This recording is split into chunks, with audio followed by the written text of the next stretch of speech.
నా వరలక్ష్మి పూజ అంటే అయిపోయిందండి. ఇంతకుముందు మీకు ఒక వీడియో పోస్ట్ చేశాను కదా, అది నా మడి చీర. దాంతో పూజ చేసేసుకున్న తర్వాత వెంటనే నేను బయటికి రాగానే చీర అయితే మార్చేసుకుంటాను. ఆ చీరతోనే పూజ చేయనమాట. తర్వాత ఎంతమందికి తాంబూలాలు ఇవ్వాలనేది మాకైతే అటువంటి పట్టింపు ఏమి ఉండదండి. 3, 5, 7, 9, 7 అయితే మేము ప్రిఫర్ చేయము. 3, 5, 9, 11 అట్లా చేస్తాము.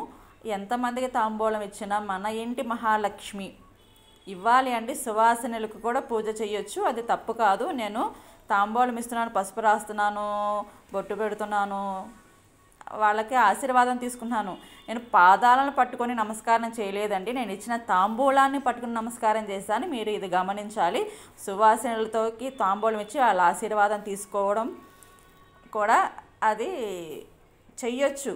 మీకు ఏదైనా సందేహం ఉంటే ఈ సందేహం అయితే ఏం పెట్టుకోకండి, అది చెయ్యొచ్చండి.